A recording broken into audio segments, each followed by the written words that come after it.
सो हमारा next question है, ए charge q is placed at the center of a line joining two equal charges. The system of three charges will be in equilibrium if q equal to value हमको यहाँ पे दिया गया है। चलिए देखते हैं।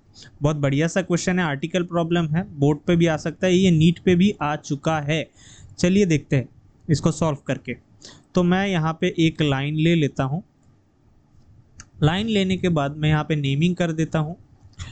यहाँ पे कैपिटल क्यू है, यहाँ पे कैपिटल क्यू है, और ठीक इसके बीचों बीच यहाँ पे स्मॉल क्यू है। नाम दे देता हूँ मैं इस पॉइंट को ए, इस पॉइंट को बी, इस पॉइंट को सी। अब दोनों की बीचों बीच है, इसलिए ए से सी तक का डिस्टेंस एल दे देता हूँ, इसको भी एल दे देता हूँ। कैलकुलेट करने में आसानी होगा।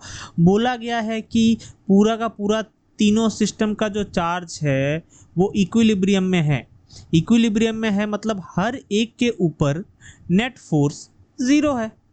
तो चलिए निकालते हैं किसी एक के ऊपर नेट फोर्स, सीधे पहले वाले से ही निकाल लेते हैं। तो इसके ऊपर कौन सा, सी की वजह से एक फोर्स आ रहा है और बी की वजह से एक फोर्स आ रहा है ना। सी की वजह से एक फोर्स आ रहा है, बी की वजह से एक फोर्स आ रहा है।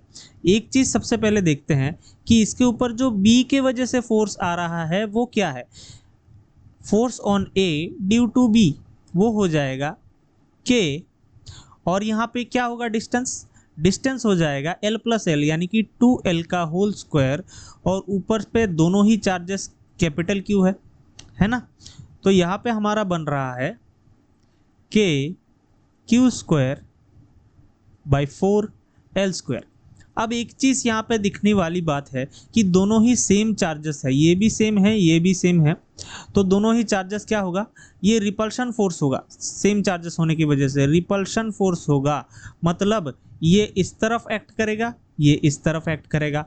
अब एक बात तो पक्का हो गया, यहाँ पे अगर चार्ज नहीं सॉरी फोर्स अगर जीरो होना है तो एक तो इस तरफ एक्ट कर रहा है, तो क्यू के स्मॉल क्यू की वजह से जो चार्ज होगा, स्मॉल क्यू की वजह से जो चार्ज होगा वो इस तरफ एक्ट करना पड़ेगा।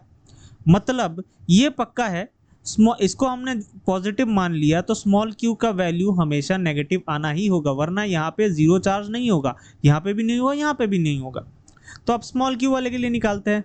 Force on A due to C, ये हो जाएगा के capital Q small Q, distance है एल। अब आता है असली बात। अगर यहाँ पे वैल्यू जीरो है तो ये वाला चार्ज सॉरी फोर्स, ये वाला फोर्स और ये वाला फोर्स इक्वल होना पड़ेगा, यानी कि हमारा आ जाएगा F A B equals to, ये क्या लिख दिया मैंने, एफ ए सी। अब वैल्यू निकालते हैं, ये हो जाएगा के capital Q square 4l square, और ये हो जाएगा के capital Q small Q L square. अब कैंसिल आउट करते हैं,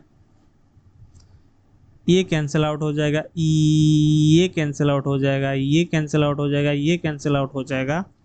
इस क्यू की वजह से यहाँ से एक क्यू चला जाएगा, बचेगा एक क्यू। तो हमारा आंसर हो जाएगा small Q equals capital Q by 4, है ना।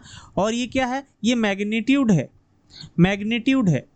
हमको इसका नेचर सबसे पहले से ही पता है, मैंने बोला था कि नेगेटिव नेचर ही होगा इसका।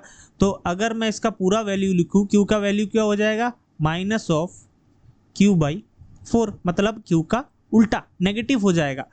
ये जो हमारे पास निकल के आया है ये मैग्नीट्यूड है, समझ में आ गया। तो हमारा आंसर क्या बन के आता है, हमारा आंसर बन के आता है बी वाला।